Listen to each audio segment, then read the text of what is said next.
Hello बच्चों, आप सभी का आपके अपने परिवार गुरुजन एकेडमी यूट्यूब चैनल पर स्वागत है। और आज का वीडियो आप सभी के लिए ही वरदान समझिए, क्योंकि ये वीडियो में आपका मैट्रिक्स का जितना भी कॉन्सेप्ट था सारा का सारा कॉन्सेप्ट यहाँ पर कंप्लीट होगा। इसके बाद हम लोग एनसीईआरटी एक्सरसाइज का जितना भी क्वेश्चन है, हर एक क्वेश्चन को बेहतरीन कॉन्सेप्ट के साथ यहाँ पर बताने वाले हैं। तो आप लोग वीडियो को पूरा देखिए, अच्छे तरीके से कॉन्सेप्ट को समझिए, इसके बाद हम लोग क्वेश्चन को फोड़ेंगे। ठीक है, चलिए तो आज का वीडियो हम लोग शुरू करते हैं।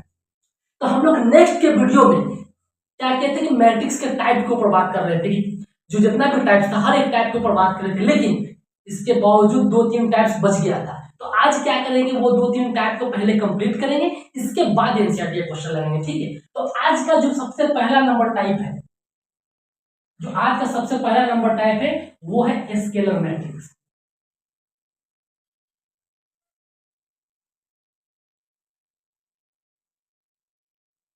और स्केलर मैट्रिक्स, ठीक है। और स्केलर मैट्रिक्स और डायगोनल मैट्रिक्स दोनों में ज्यादा डिफरेंस नहीं है बेटा। डायगोनल मैट्रिक्स क्या था, डायगोनल मैट्रिक्स जो था उसका एक एग्जांपल आप लोग लेकर के समझाते हैं। इससे पहले के वीडियो में मैंने डायगोनल मैट्रिक्स पढ़ा दिया था।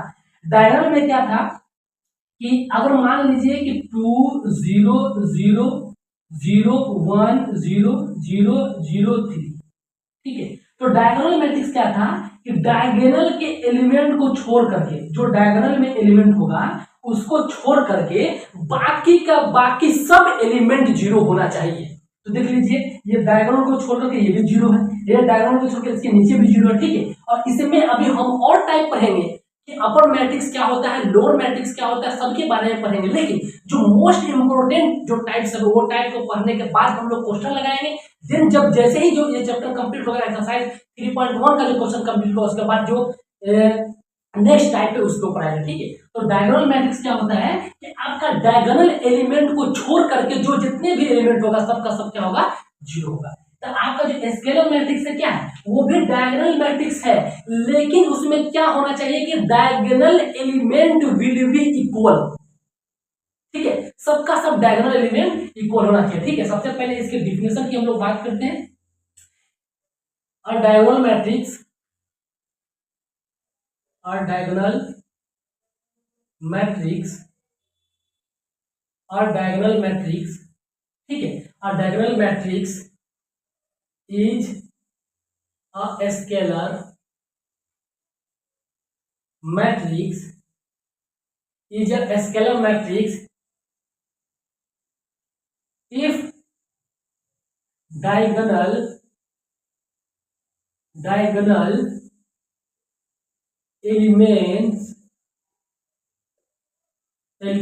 elements of a matrix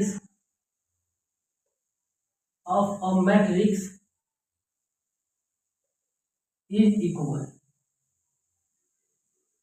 ठीक है, तो कहने का मतलब यह हुआ बेटा कि आपका स्केलर मैट्रिक्स और डायगोनल मैट्रिक्स दोनों एक ही चीज है।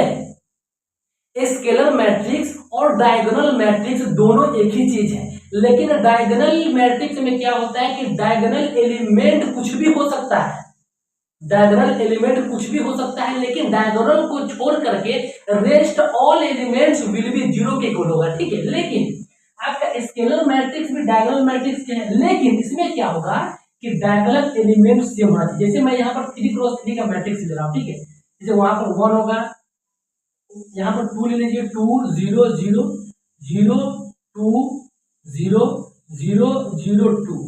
ठीक है, ये आपका 3x3 का मैट्रिक्स है, 3x3 का मैट्रिक्स है, लेकिन इसका डायगोनल एलिमेंट तो सेम है।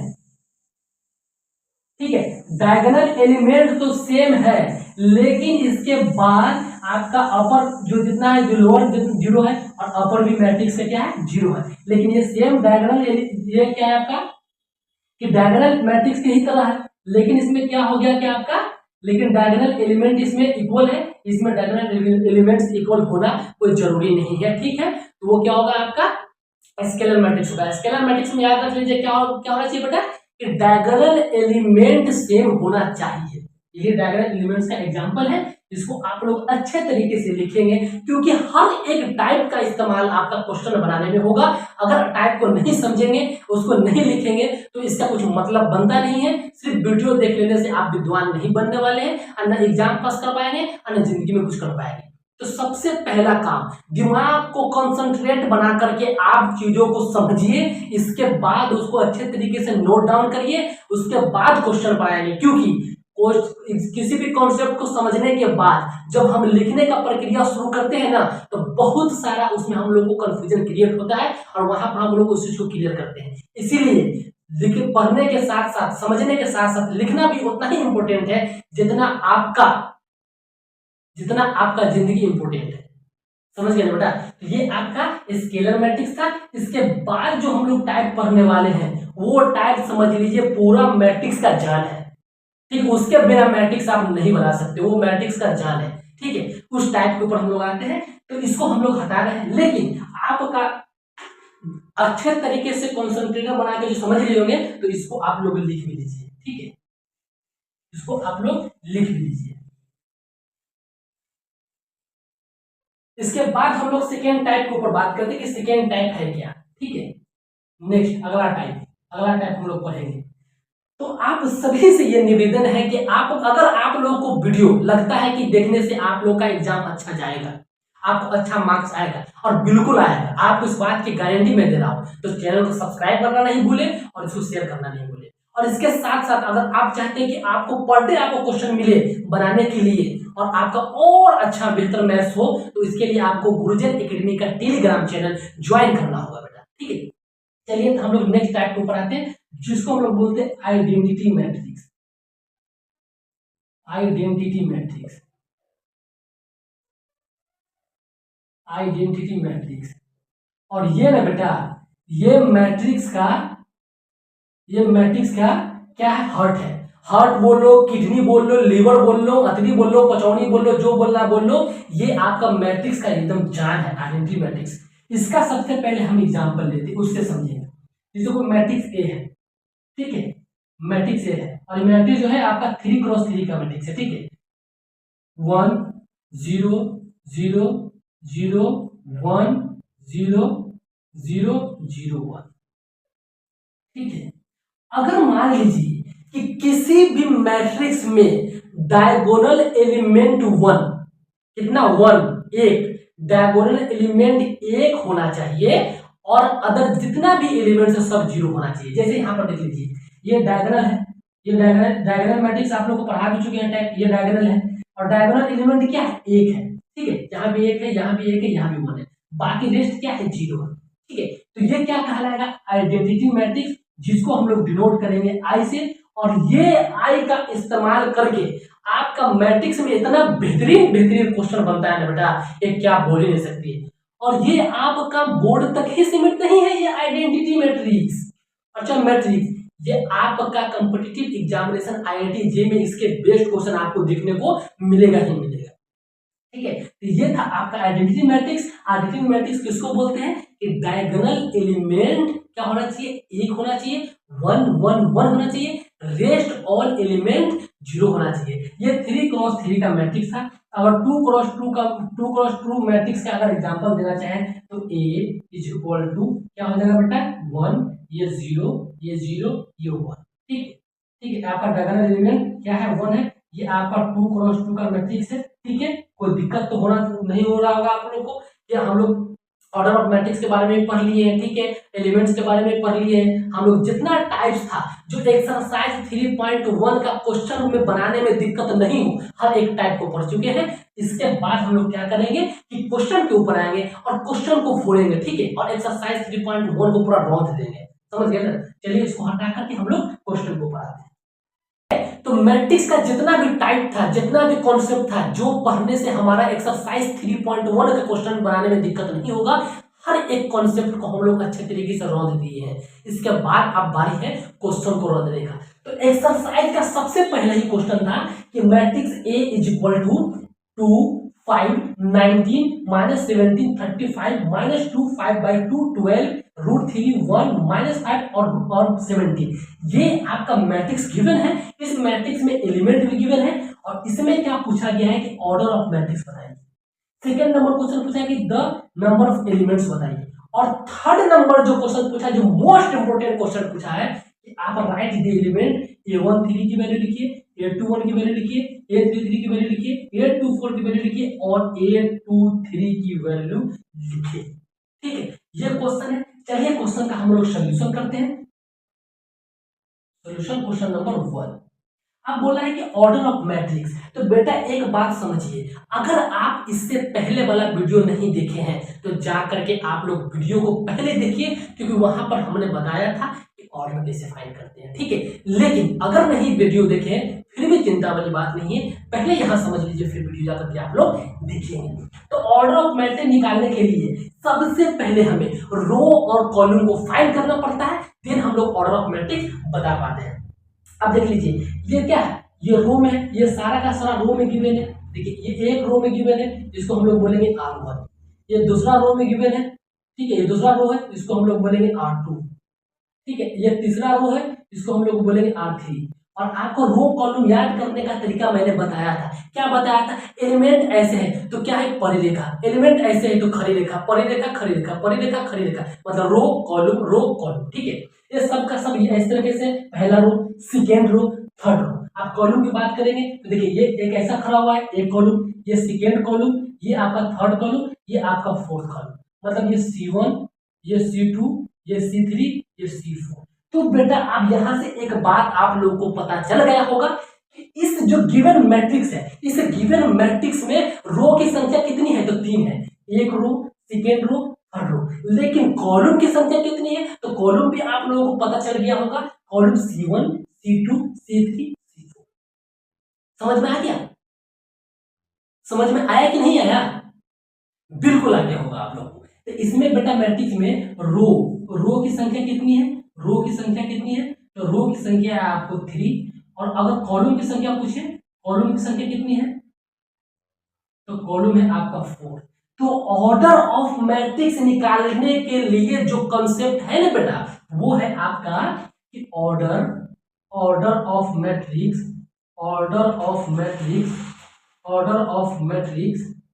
Is equal to m into n। ठीक है, order of matrix into m into n। और m की वैल्यू कितनी हो जाएगी, अब यहां से एक बात को आप समझिए, m की वैल्यू कितनी हो जाएगी।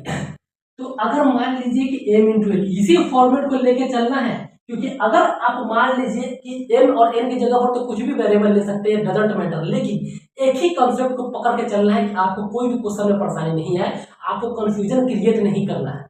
इस क्वेश्चन में मान लीजिए कि रो की वैल्यू, रो कुछ एज्यूम कर लिए, अगला क्वेश्चन में रो कुछ एज्यूम कर लिए, इससे क्या होगा, आपका कंफ्यूजन क्रिएट होगा, क्वेश्चन बनाने में आपको कहीं कहीं फंस जाएंगे। तो रो, तो जो ये m होता है, जो पहले लिखा होता है ना, इसको हम लोग बोलते हैं रो। ठीक है, अगर मान लीजिए कॉलम अगर पूछे तो कॉलम होता है ये।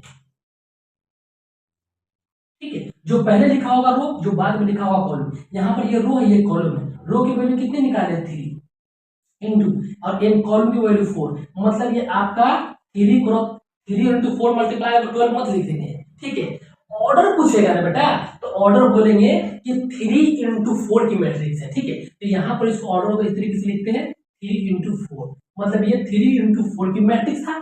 आपको समझ में आया क्या होगा, कितना रो 3, कितना कॉलम 4, मतलब 3 रो और 4, मतलब 3 इंटू 4 का मैट्रिक्स यहाँ पर हमें गिवन था। पहला क्वेश्चन का आंसर आपका यही था। ठीक है, अब आते हैं हम लोग क्वेश्चन नंबर सेकेंड के ऊपर। ठीक है, क्वेश्चन नंबर सेकेंड के ऊपर आते हैं बेटा। तो क्वेश्चन नंबर सेकेंड था, question number solution question number 2 का सोल्यूशन क्वेश्चन नंबर 2। अब क्वेश्चन नंबर 2 में पूछा है कि द नंबर ऑफ एलिमेंट्स। अब नंबर ऑफ एलिमेंट कैसे निकालेंगे किसी मैट्रिक्स में, क्या है, तो नंबर ऑफ एलिमेंट्स निकालने के लिए कुछ करना नहीं है। क्या करना है कि m इंटू n। ठीक है, m इंटू n मतलब क्या हुआ, रोज इंटू कॉलम्स। यहां पर मल्टीप्लीकेशन कर देंगे तो वहां से नंबर ऑफ एलिमेंट होगा। और यहां पर आप लोग को एक मैजिक दिखा रहे हैं। ठीक है, तो रो क्या था, रो आपका 3 निकाले थे हम लोग, इंटू कॉलम कितना था, आपको 4 निकाले थे, ये दोनों का मल्टीप्लाई करेंगे कितना आएगा, 12 आएगा। मतलब यहां से ये हुआ बेटा कि आपके मैट्रिक्स में एलिमेंट की संख्या 12 होनी चाहिए, तो ही आपका ये चीज वेरीफाई होगा। तो 12 हम लोग काउंट कर लेते हैं बेटा, 12 है कि नहीं है, देख लीजिए 1 2 3 4 5 6 7 8 9 10 11 12 12 मिला। इस मैट्रिक्स में कितना एलिमेंट है? 12 मिला। और हम लोग यहाँ पर जो निकाले कितना है? 12 है। इसका मतलब हुआ कि हमारा इस मैट्रिक्स में 12 एलिमेंट्स क्या है? प्रेजेंट है। ये क्वेश्चन नंबर 2 का सॉल्यूशन था। अब क्वेश्चन नंबर 3 का सॉल्यूशन हम लोग करेंगे। और ये क्या है बेटा, इतना इंपॉर्टेंट है कि आप कह नहीं सकते, क्योंकि डायरेक्ट यहां से क्वेश्चन बनता है, ठीक है। लेकिन इसको बनाने के लिए इस सबको हटाना पड़ेगा, क्योंकि ये पूरा थोड़ा लंबा हो जाएगा। तो आप लोग से एकदम आग्रह है कि सबको अच्छे तरीके से नोट डाउन, ठीक है। तो आप लोग नोट डाउन कर लिए होंगे। अब क्वेश्चन नंबर हम लोग 3 को बनाते हैं, ठीक है। और कितना रो और कितना? तो 3 रो और 4 कॉलम का मैट्रिक्स था, ठीक है। लेकिन अगर हर एक की पोजीशन को बताने की A13 की जगह पर क्या है बेटा, A21 की जगह पर क्या है, A23 के A33 की जगह पर क्या, इन सब की पोजीशन को बताना है। तो सबसे पहले ये मैट्रिक्स को लिखिए। तो मैट्रिक्स ए क्या गिवन था? 2 5 19 -7 35 -2 5/2 12 √3 1 1 इसके बाद -5 के बाद 7। ये आपका क्वेश्चन गिवन था, ठीक है। अब देखिए यहीं से हम कंपेयर करते हैं। और ये मैट्रिक्स कितना ऑर्डर का था? तो 3/4 का था, ठीक है। अब इसका जो स्टैंडर्ड फॉर्म बनेगा ना, वो भी 3/4 का ही बनेगा। अब देख लीजिए, जो सबसे पहला पोजीशन होता है उसको हम लोग बोलते हैं A11, दूसरा क्या होता है A21, A23 और A24। देखिए 4 एलिमेंट गिवन है एक रो में, 1 2 3 4, हम लोग 4 तक ही जाएंगे। इसके बाद यहाँ क्या आ जाएगा? A21 A22 A23 sorry A11 A11, ये A12 होगा, ये A13 होगा, ये A14 होगा, A21 A22 A23 A24। इसके बाद आ जाएगा A31 A32 A33 A34, ठीक है। ये मैट्रिक्स बनेगा। ये भी कितना है? 3/4 का। देख लीजिए ना, एक रो, सेकेंड रो, तीन रो कॉलम, एक कॉलम, 2 कॉलम, 3 कॉलम, 4 कॉलम, 3/4 का बन गया आपका। अगर मान लीजिए कि ये किस तरीके से लिखते हैं तो आपको देखना पड़ेगा इससे पहले वाला वीडियो, क्योंकि वहां पर हमने हर एक कॉन्सेप्ट को बता दिया था। समझ में आ गया? अब यहां से हमको निकालना है A13 की वैल्यू, A13 की वैल्यू। A13, आप यहां से बात समझिए, यहां से बेटा बात समझिए, समझने वाली चीज है। इसको हम लोग इस तरीके से लिखते हैं AIJ। और यहाँ पर जो I होता है ना, I ये हमारा रो को दर्शाता है, ये J होता है ना, ये हमारा कॉलम को दर्शाता है। बात समझ में आ गया होगा? ये यही है AIJ, ठीक है। तो A13 का निकालना है। अब एक बात यहाँ से समझिए कि यहाँ पर A13 कहाँ गिवन है? A13 यहाँ गिवन है, मतलब इसका ये थर्ड एलिमेंट होगा, ये इसका थर्ड नंबर पोजीशन होगा। तो A13 का वैल्यू हो जाएगा 119, ठीक है। अगर मान लीजिए कुछ बच्चा क्या होगा ना, जब क्वेश्चन बनाते बनाते उसका प्रैक्टिस एकदम शानदार हो जाएगा, तो उसको ये लिखने की जरूरत भी नहीं है, वो डायरेक्ट बता सकता है A13 का मतलब क्या हुआ। अब इसको भूल जाइए, इसको देखिए, मतलब A1 मतलब कि A1 मतलब क्या हो गया कि पहला रो, और 3 मतलब क्या हो जाएगा? Column, third number column. तो देखिए ये पहला रो, यहाँ से आप बात को समझिए, बात को समझने वाली चीज है। A1 मतलब ये पहला रो, समझ के बाद ये थर्ड मतलब ये कॉलम को दर्शाता है, कॉलम को बेस को 3 नंबर कॉलम, ये 3 नंबर कॉलम का पोजीशन ये है, 3 नंबर कॉलम का पोजीशन ये है। आपको यहाँ तक बात सब देखिए, बहुत ही शानदार चीज आपको बता रहे हैं, कहीं नहीं मिलेगा आपको, इसीलिए बात को समझिए। समझ में आ गया होगा? अब देखिए ये दोनों लाइन किस नंबर, किस एलिमेंट पर जाकर के कट गया, इंटरसेक्ट हो गया। तो देख लीजिए 19 पर जाकर के ये दोनों पॉइंट मिल जा रहा है, 19 पर। इसका मतलब A13 की वैल्यू 19 होगी। सिंपल, इतना करने की जरूरत ही नहीं है। लेकिन जो बच्चा को इतना करने में परेशानी लगता है, तो इसको लिख ले और उससे कंपेयर करना शुरू कर दे, ठीक है। आप इसके बाद आपको आ जाइए कि पूछा A21 की वैल्यू, A21 की वैल्यू। तो A21 यहाँ पर A21 कितना, A21 का यहाँ है, A21 ये है, तो मतलब A21 35 होगा। इसके बाद ये क्या दिया A33 और A33 और A33 का वैल्यू इसमें देखिए, A33 कहाँ है? ये है, मतलब A33 वैल्यू अभी का ये हो जाएगा -5। इसके बाद आ जाइए A24 पर, और 824 कितना है, अब 824 यहाँ पर चेक कीजिए, 824 कहाँ है, 824 यहाँ है, मतलब आपका 824 कितना हो जाएगा, 12 हो जाएगा, 12 हो जाएगा। और उसके बाद है 823, और 823 की वैल्यू क्या हो जाएगी, 823 की वैल्यू क्या है, 823 वैल्यू ये है, मतलब ये हो जाएगा 5/2, ये क्या आ जाएगा 5/2, ठीक है, ये सब हो गया आपका वैल्यू। तो आई होप आप लोग को ये क्वेश्चन एकदम अच्छे तरीके से समझ में आ गया होगा, हर एक कॉन्सेप्ट भी समझ में आ गया होगा। तो आप लोग का आप काम क्या बनता है बेटा, वीडियो को अच्छे तरीके से देखिए, चैनल को सब्सक्राइब करके आप अपने मित्र को भी बता दीजिए, ठीक है। और इसके साथ साथ गुरुजन एकेडमी का टेलीग्राम चैनल को भी ज्वाइन कर लेना है, क्योंकि इसके बाद वाला जो वीडियो सब आने वाला है ना भाई, काफी शानदार दमदार आने वाला है, ठीक है। इसी तरीके से आप लोग मेहनत करते रहिए और अपने गांव समाज का नाम रोशन कीजिए, इसके साथ साथ में आप अपना माँ बाप का भी नाम रोशन कीजिए। तो थैंक यू सो मच, जय हिंद।